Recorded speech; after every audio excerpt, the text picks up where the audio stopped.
They say you never forget the moment you realize your family sees you as disposable. For me, that moment happened on Christmas Eve, surrounded by twinkling lights, sugar cookies, and the kind of cheer that usually masks the cracks in a family. My name's Greg, I'm 39, and until that night, I thought I understood the limits of how far my parents would go to play favorites. I didn't. I've got two kids, Emma, 11, and Lucas, 9. They're smart, kind, the type of kids who write thank you notes and still believe in magic. I'm not saying they're perfect, but they're good. My wife, Melissa, and I have done everything we could to give them a life filled with stability, love, and the kind of holiday traditions I didn't grow up with. I thought I'd left the toxicity behind, carved out something healthier. Turns out, the past has a way of finding its way back in. We live about 2 hours away from my parents.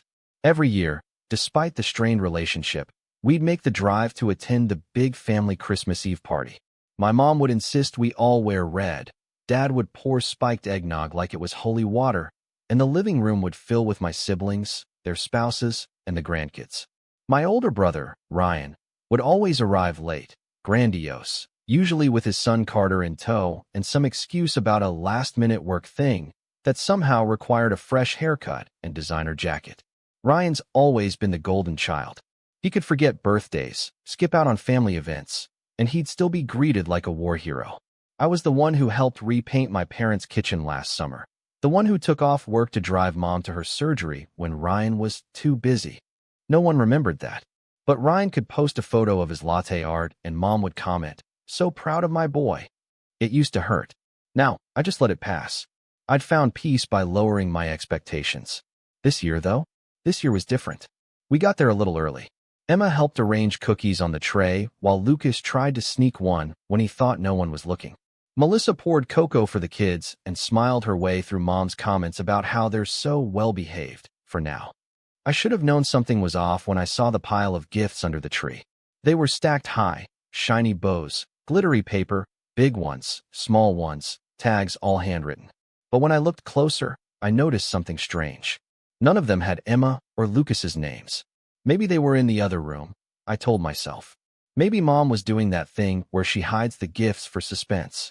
That's a thing she used to do, right? Then Ryan arrived, late as usual. Carter, now 13 and growing into a smirky teenager, swaggered in behind him like he owned the place. Ryan greeted the room like a politician, hugging Mom, fist-bumping Dad, ignoring me entirely. I watched Carter walk straight to the tree and say, "Whoa, that's all for us. All for the grandkids who made us proud this year," Dad said with a wink. I froze. The grandkids who made us proud. My stomach tightened, but I didn't want to jump to conclusions.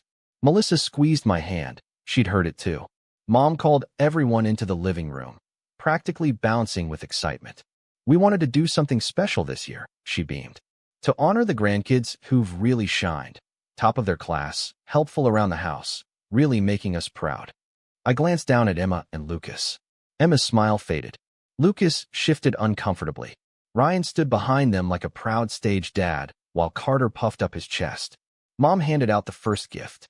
To Carter, from Grandma and Grandpa. Carter tore it open, an iPad. I blinked. The next one was a pair of expensive sneakers. Then a gaming headset. Then a drone. Each gift was for Carter. Different tags, different wrapping, all addressed to him. Lucas leaned toward me. "Are ours coming later?" I couldn't answer. Then came the kicker. Carter held up the drone and laughed. "Guess you didn't deserve one," he said, looking straight at Emma and Lucas. My jaw clenched. I looked to Mom, to Dad, waiting for some kind of correction, some acknowledgement. But Mom just chuckled and said, "Oh, he's just teasing." Emma looked like she was trying not to cry. Lucas stared at the floor. Melissa's face was pale. Her mouth opened slightly, like she wanted to say something, but she didn't. And me? I didn't cause a scene. I didn't yell or flip the table, though every part of me burned with the urge to. Instead, I took a deep breath, stood up slowly, and said, "Come on, guys. We're heading home." Mom blinked. "Oh, don't be silly. Dinner's in an hour." "We're not hungry," I said, my voice calm but cold. "Come on, get your coats." Emma didn't say a word. Lucas followed quietly, drone noises still buzzing in the background. As we left, Ryan muttered, "Drama queen." And that was it.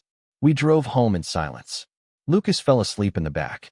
Emma sat beside him, her head leaning against the window, tears glistening on her cheeks.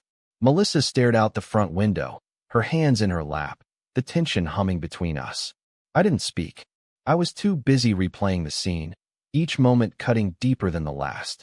The gifts, the laugh, the way my parents smiled through it all, and the look in my daughter's eyes when she realized she didn't matter, not to them. That night, after tucking the kids in and watching Emma clutch the small stuffed bear she used to sleep with years ago, I picked up my phone. I stared at the message I was about to send. Not dramatic, not angry, just final. Don't ever invite us again. We're not your punchline. I hit send, and the fallout began the next morning. The text came back as read. No response. No apology. Nothing. I watched the screen for a few minutes, as if my parents might suddenly realize what they'd done and call. But the only notification I got that morning was from our local pharmacy, reminding me to pick up Emma's allergy meds. Melissa came into the kitchen holding 2 mugs of coffee. She handed me one wordlessly and sat across from me. "You okay?" she asked. I nodded slowly, but I wasn't. Something inside me had cracked open. I wasn't just hurt anymore. I was angry. Quietly, deeply angry in a way I hadn't been in years. And beneath that anger was shame. Not for what I did, but for how long I tolerated it. See, that Christmas wasn't the first time my parents had made my kids feel invisible. It wasn't the first time they'd overlooked Melissa or talked about Ryan like he was the second coming of Steve Jobs. But it was the first time I saw the look on my daughter's face and realized that she understood. That she felt the difference now. That she'd started to believe it. Over the next few days, I tried to focus on our own holiday. We played board games, baked cookies, opened the gifts we'd bought each other, and lit the fireplace. But something had shifted in the atmosphere, like a window had been cracked open in a room we thought was sealed. We were trying to move on, but the cold still crept in. New Year's came and went quietly. Then, a week into January, my phone buzzed. It was a group chat my mom had created years ago, just called Family. It mostly stayed quiet, except for the occasional happy birthday or blurry photo of my dad's barbecue attempts. But this time, Mom, hi everyone. Just wanted to start planning Carter's big birthday weekend. He'll be 14 this year, can you believe it? We're thinking ski lodge getaway. Cabins are about $300 a night, but we can split. Who's in? I stared at the message, my thumb hovering over the screen. Melissa was putting away groceries when she saw my face. What's wrong? I turned the screen toward her. She read it, blinked, then laughed. It was a bitter, sharp sound. They're unbelievable. I didn't reply in the group chat. I didn't say a word. But a few minutes later, Ryan responded. Ryan, sounds amazing, Mom. Count me and Carter in. Greg can probably cover our cabin too. He still owes me for the laptop I gave him in high school. That part wasn't even true. He'd given me an old broken Dell in senior year because he was getting a brand new MacBook, and even then, he made me borrow it like he was doing me a favor. Still, no one corrected him. Not Mom. Not Dad. Not my sister Katie, who chimed in right after. Katie, haha yes. Carter's birthday is basically a holiday. Let's make it big. I didn't respond. I left the group chat that afternoon. A few hours later, my mom called. I let it go to voicemail. Then she texted, Mom, can't believe you left the family chat. That's immature, Greg. I typed and deleted at least 4 responses before I settled on one word. Me, noted.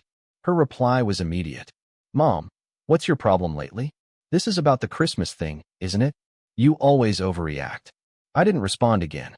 I was done explaining things to people who refused to listen. But I didn't realize how deep the favoritism went until a week later when Emma came home from school holding a folder of class assignments. She was excited, smiling, finally getting her energy back. Guess what? She said, holding out the folder. I got picked for the school STEM fair. I grinned. That's awesome, Em. What are you going to build? I want to do a solar-powered oven, she said. My teacher said it was a smart idea. Melissa and I hyped her up all evening. We ordered some materials online, printed out diagrams, even started drawing up presentation boards. That weekend, I posted a photo of her sketching ideas on the dining table. Just a quiet dad moment, nothing showy. The caption said, "Proud of my little engineer." A day later, my sister Katie posted a picture of Carter holding a basketball. Katie's caption, "My nephew equals next NBA MVP.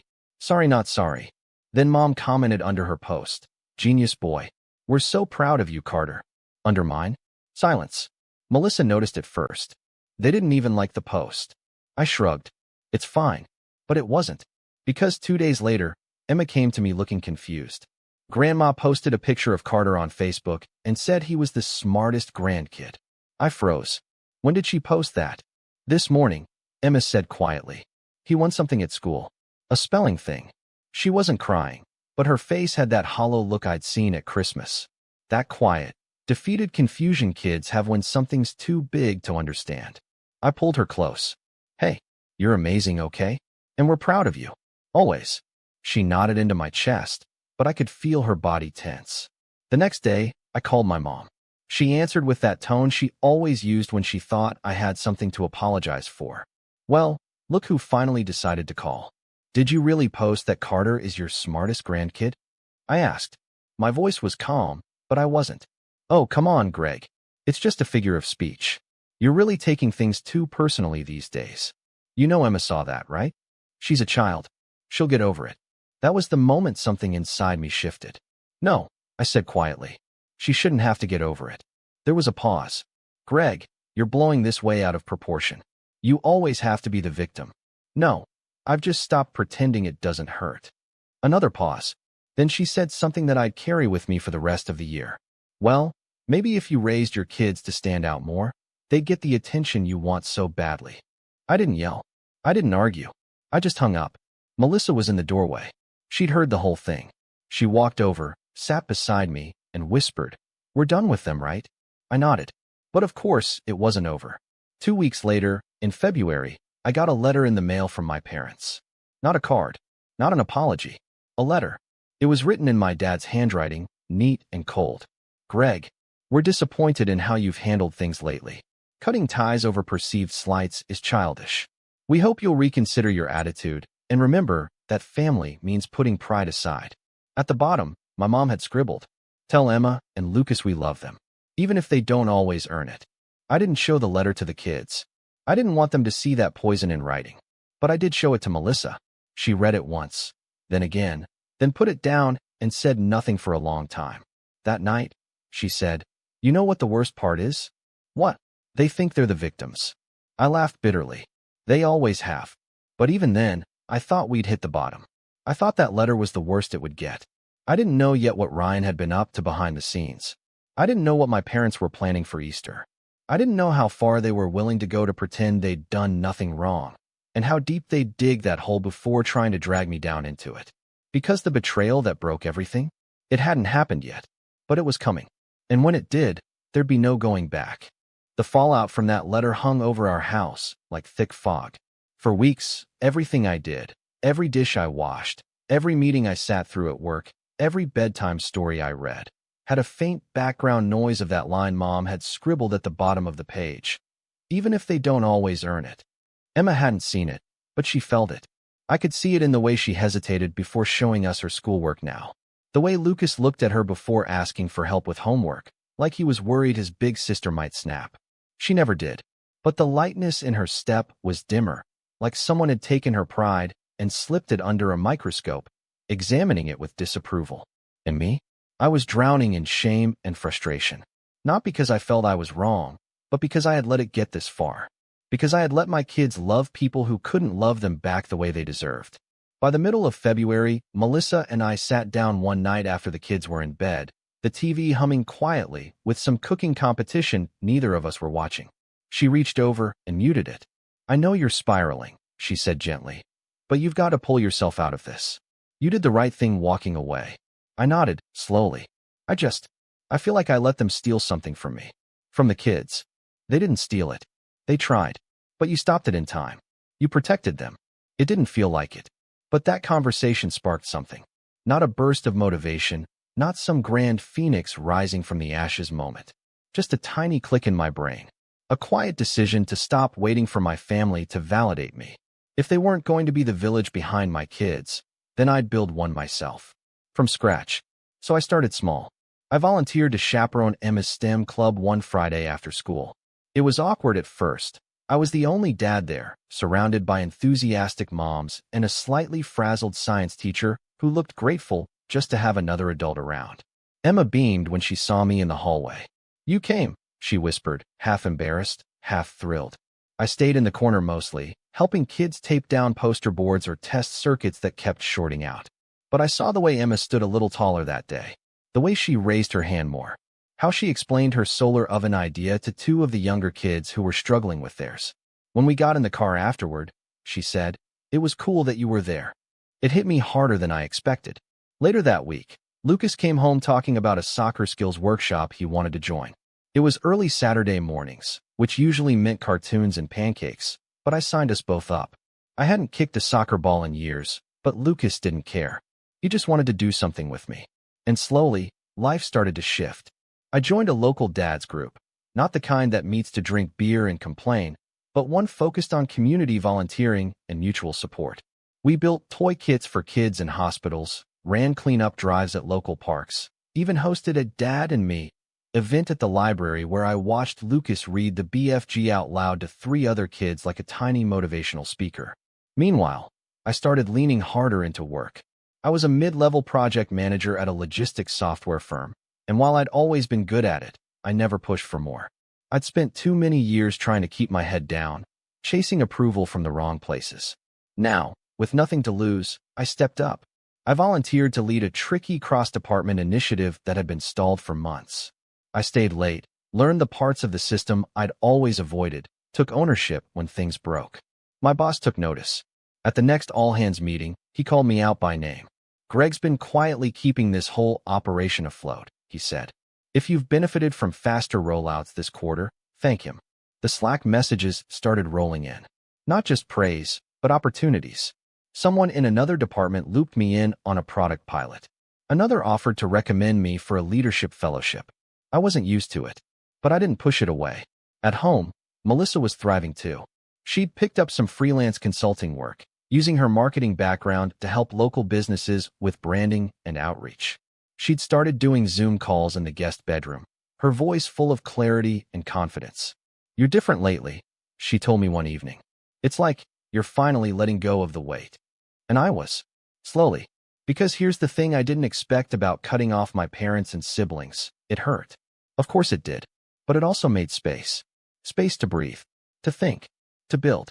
But that doesn't mean the past stayed quiet. In early March, Katie, my sister, sent me an Instagram message. Not a call, not even a text. Just a DM, with a screenshot of a photo Melissa had posted of Emma's finished solar oven project. Emma was standing next to it, grinning, sunlight bouncing off the aluminum panels. The caption said, "My little innovator. First place in the district showcase." Katie's message underneath the screenshot read, "So, we're just pretending none of this drama happened now." I didn't reply. 10 minutes later, another message. "Carter wanted to congratulate Emma. He's matured, you know." I still didn't respond. Because I knew what this was. Not a truce. A test. An invitation to come crawling back so they could pretend it had all been a misunderstanding. I deleted the message. A week later, Ryan called me. I almost didn't pick up. But curiosity got the better of me. "Hey bro," he said, like nothing had happened. "Long time." I waited. "So listen, Mom and Dad are planning a family Easter brunch," he said. "They were wondering if you guys might want to come by. Clear the air, you know? Start fresh." "Did they tell you to call me?" No, he lied. I thought it was time. What exactly would I be clearing the air about?" He paused. "I mean, come on, man. You got real sensitive over some gift mix-up. Carter's a kid, he jokes around. And Mom and Dad. Look, they love your kids, you know that. They just show it different." I let the silence hang. Then I said, "Do you even remember what Mom wrote in that letter?" He laughed. "Letters? Who reads letters anymore?" I hung up, but the call rattled me. Because it wasn't just about me. Easter was coming, and Emma and Lucas had asked if we'd be doing anything with the big family this year. They didn't miss the drama, but they missed the idea of belonging. And I wanted to give them that. Not through forced holidays or fake apologies, but by creating something better. So that week, Melissa and I decided to host our own Easter brunch. We invited 3 of Emma's STEM friends and their families. Lucas brought 2 soccer buddies. Melissa reached out to a co-worker who was new in town with twin girls. We bought folding tables, string lights, painted eggs, baked way too much food. I even borrowed a bunny costume from the community center and walked around the backyard like an idiot for 2 hours handing out treats. And you know what? It was the best holiday we'd had in years. There was laughter, warmth, no forced smiles or passive-aggressive comments. Just real joy. At one point, Emma ran up to me, face flushed, and said, "Dad, this is the best Easter ever." And that's when I knew we hadn't just left something behind. We were building something new. Of course, the past wasn't done with us yet. Because 2 days after that brunch, I got a certified letter in the mail from a law office. And when I opened it, the headline made my blood run cold. It was a notice of revocation of financial agreement. And at the bottom, in my father's signature, were 5 words that would spark the final war. Reconsider your attitude. Or else. At first, I didn't fully understand what I was looking at. I sat at the kitchen table, certified letter in one hand, coffee going cold in the other. Melissa stood behind me, reading over my shoulder in silence. The letterhead was from a mid-sized legal firm 2 towns over, one I vaguely recognized from a billboard along the freeway. Termination of informal family agreement, effective immediately. The language was stiff, cold, almost laughable in its attempt to sound professional.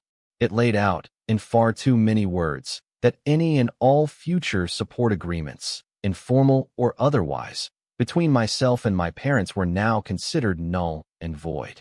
According to the letter, Gregory M. has made repeated decisions that violate the expectations of mutual respect and contribution. It closed with, should you choose to re-engage in a productive and respectful manner, financial considerations may be renegotiated in good faith. Melissa blinked. What financial agreement? That was the question, wasn't it? There had never been a signed document. No handshake deal. No verbal contract. But years ago, when we were still barely making ends meet, I'd helped my parents out of a jam. A big one. Back in 2016, my dad's construction supply company had fallen behind on taxes. Something about a misfiled return and penalties that ballooned fast. He was facing over $40,000 in back taxes and late fees. He called me in a panic.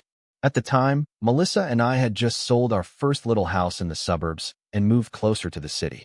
We'd made a modest profit, stashed most of it into savings. But when Dad called, frantic and embarrassed, I didn't hesitate.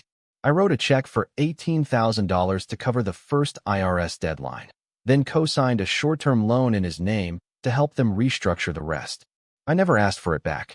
He promised, of course, "I'll make it right, son," but I wasn't expecting anything. That's just what you did for family, I thought back then. That's what I did. And over time, they began to treat that gesture as something they had done for me. I'd hear it in little comments. "Well, if we hadn't helped you get into that neighborhood," or "You forget we've always supported you when we could." They rewrote the story, and I let them. Until now. Because now, they were weaponizing it. Now they were claiming there had been a financial agreement in place that I had violated with my attitude. Melissa read the letter again, then set it down carefully like it might explode. "They're preparing for something," she said. "Something bigger." I nodded. My heart was pounding, but my brain was clear. For the first time in this entire nightmare, I saw it all for what it really was. This wasn't about hurt feelings anymore. This was calculated. Ryan had probably helped write it, or at least pushed for it. He always saw himself as the business-minded one in the family, despite coasting on Dad's money for most of his adult life. If they were formalizing things now, putting words on paper, setting up legal positioning, it meant they weren't just cutting me off. They were planning to erase me entirely. That night, I went into our storage room and dug out a box I hadn't touched in years. Old bank statements, email printouts, and a manila folder labeled Dad IRS Loan 2016. I had kept it out of habit, not paranoia.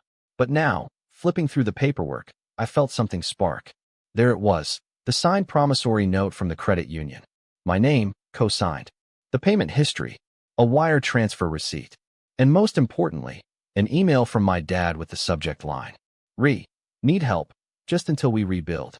In the body, he wrote, "Greg, I don't know what I'd do without you. I'll make this right. Once we finish the new contract in July, we'll square up. I promise." I stared at that line for a long time. Because in their world, that promise had disappeared. But now I had a paper trail. Over the next week, I made quiet moves. First, I reached out to a lawyer, Jillian, someone I'd worked with years ago during a dispute over a contractor. She wasn't flashy, but she was sharp and methodical. I sent her scanned copies of the letter, the email, the loan documents. She called me the next morning. "This isn't a financial termination," she said. "It's a setup." "What do you mean?" "They're trying to preempt any legal claims you might make. By framing this as you violating their expectations, they're hoping to make any countersuit look like petty retaliation." "Do I have a case?" "You have a very strong case," she said, "especially if they ever took funds or services without documented repayment. And if this goes to court, that email alone could wreck them." I felt a calm spread through me. Not joy, not revenge, just clarity. For years, I'd lived under the illusion that family drama was supposed to stay inside the house, that raising your voice or pushing back made you the problem. But now I saw it for what it really was. They'd used guilt like currency, love like a loan with interest, and my silence as permission. And they were about to find out I wasn't quiet anymore. Melissa and I started planning. Not in a vengeful way, but with purpose. We talked about how to protect the kids, our assets, our time. We moved some savings into a new account, transferred the house deed into both of our names equally. Previously, it had been just mine, for loan purposes. We also sat down with Emma and Lucas. We didn't share everything, just the truth in a way they could understand. "Grandma and Grandpa are upset with Dad," I said, "and they've decided not to talk to us right now." Emma frowned. "Because we didn't come to Easter?" "No, sweetie," Melissa said. "Because we stopped letting them treat us unfairly." Lucas asked, "Are we still allowed to miss them?" That one hit hard. I nodded. "Of course. But just because someone's family doesn't mean they're always safe to be around. And it's okay to feel sad about that." The kids took it better than we expected. Honestly, better than I had at their age. And part of me felt pride that we were breaking the cycle now, before it hardened into something they carried into their own families someday. Meanwhile, I began documenting everything. I downloaded old texts, screenshotted Facebook comments, saved voicemails from my dad, little offhand remarks like, "Glad you're the reliable son," or, "I knew I could count on you to clean up Ryan's mess." I pulled old emails from 2019 when I'd helped them refinance their car loan, another financial favor they'd conveniently forgotten. Jillian helped me draft a cease and desist notice to the law firm.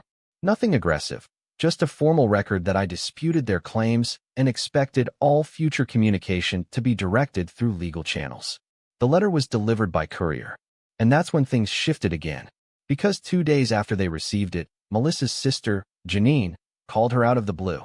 Apparently, my parents had started talking, quietly, behind the scenes, to extended family, to neighbors, to friends. And they weren't just rewriting history. They were painting me as unstable. "He's unraveling," Mom had said, apparently. "Ever since we stopped enabling him, he's been lashing out." "She always coddled him," Dad said on another call. "Now he's acting like we owe him the world." Melissa got texts from 2 mutual friends, people we used to see at church, asking if we were okay. "They're starting the smear campaign," she said. But what they didn't realize was, they weren't dealing with the same son they used to guilt and to silence. They were dealing with a father, a husband, a man who finally saw through the game, and had the receipts to prove it. And then, the opportunity came. Not from them. From Ryan. Because arrogance has a funny way of opening doors when you least expect it. It was April. I was scrolling LinkedIn during a work break when I saw it.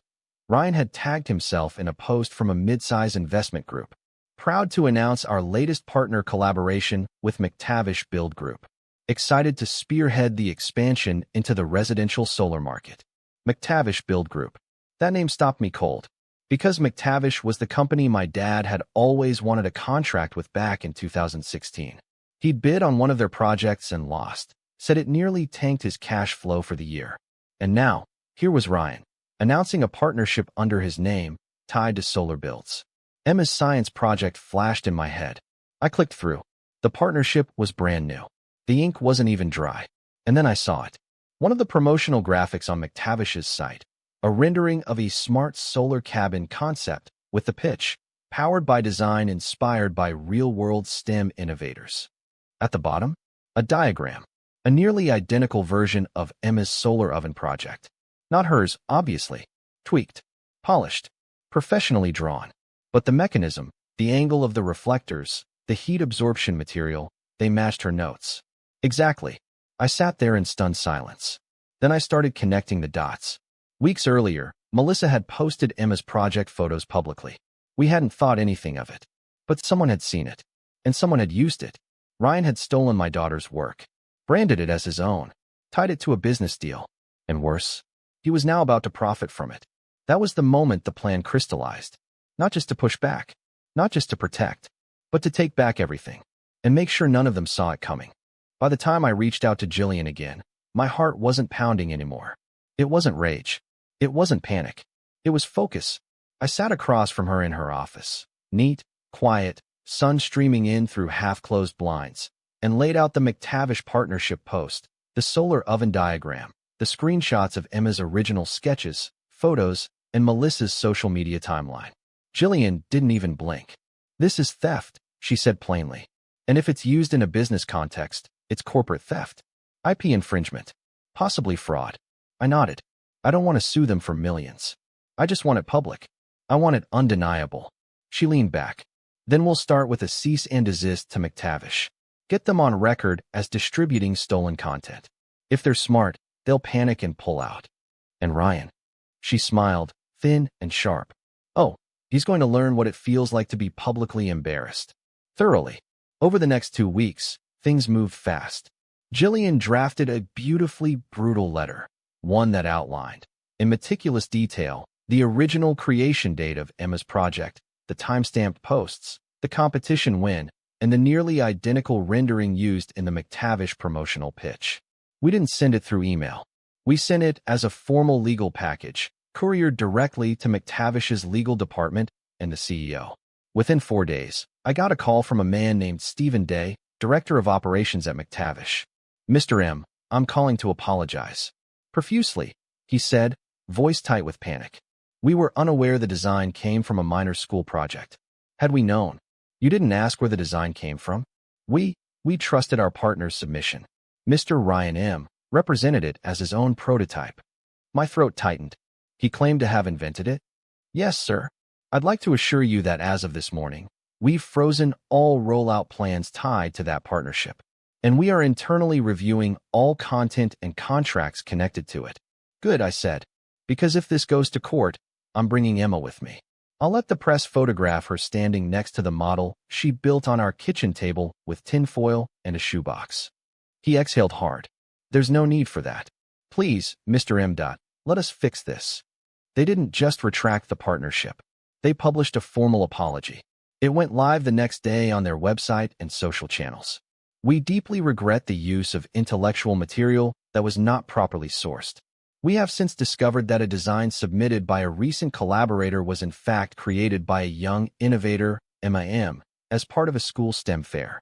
We commend her brilliance and have made a charitable donation to support her school's science program in her honor." They donated $25,000 to Emma's school.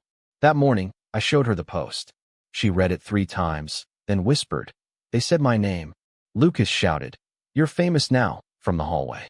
Melissa cried. I didn't. I was too focused on what was still to come. Because while McTavish had done the right thing, Ryan? He doubled down. He posted a passive-aggressive tweet. "Jealousy is a disease. Real creators rise above the noise." Then he started spreading his version to the family. That we had manipulated a child's school project to tank his career. That we were bitter. That we were turning the kids into pawns. But what Ryan hadn't realized was that McTavish's internal investigation wasn't just about PR. It was legal. And 2 weeks later, he got hit with a formal letter from their lawyers demanding full disclosure of all his past submitted work, verification of originality, and immediate termination of the collaboration. His name was scrubbed from their site. The LinkedIn post disappeared. I heard through a mutual contact, one of Ryan's old college friends, that 3 other companies quietly paused deals with him after hearing what happened. No one wanted to be tied to a guy who stole from a 12-year-old and got exposed by a publicly traded partner. But the revenge didn't stop there. Melissa had a brilliant idea. She contacted Emma's school principal and pitched a story. A local girl's science project gets stolen, a corporate partner uses it for profit, and the company donates money to make it right. The principal went wide-eyed. "Would you be open to a media piece?" Melissa smiled. "We'd be thrilled." By the following week, a local news station was filming Emma in her classroom, standing next to her solar oven. She spoke shyly but clearly, explaining how she came up with the idea, how she tested it in the backyard, how it felt weird at first when someone else tried to claim it. The anchor ended the segment with a reminder that sometimes the brightest minds in innovation aren't in boardrooms. They're in our own classrooms. The clip went viral in our town. The school got flooded with congratulations. The PTA called it the best press they'd had in years. But the best part? My mom called. She didn't even try to deny what had happened. She just said, "You didn't have to humiliate the family." I laughed. "Oh, we're just getting started." I wasn't bluffing. Remember that promissory note from 2016? Jillian filed a claim in small claims court. It wasn't about the money. It was about the record. Dad ignored the notice. So we escalated. The hearing happened in May. He didn't show. Jillian and I presented the documents, the emails, the payment receipts. It was quiet, methodical, boring, and ironclad. We won. Judgment entered. $18,742.31 plus court fees and interest. I sent a copy to my parents with a note. Since financial agreements matter so much to you. It arrived the day after Ryan's story got picked up in a national STEM education roundup. One sentence buried halfway through read. The company retracted its partnership after learning the submitted prototype had been developed by a local middle school student in a documented competition. Ryan didn't show up to Memorial Day weekend at Katie's. Neither did our parents. We didn't care. Because we weren't just surviving anymore. We were thriving. Emma got a STEM scholarship to attend a summer program at the local university. Lucas made goalie for his rec league. Melissa's consulting work exploded. 3 local business owners had seen the news story and reached out. And me? I got promoted. My company offered me a leadership position in a new satellite office. More pay, more control, and best of all, a culture I could shape. At the first all-hands meeting, I ended the presentation with a slide that read, "Give credit. Always. Even when no one's watching." People applauded. Some didn't get it. But I did. So did Melissa. And so did Emma, who watched from the back of the room with a quiet smile. We never spoke to my parents again. Not after the court ruling. Not after the school donation.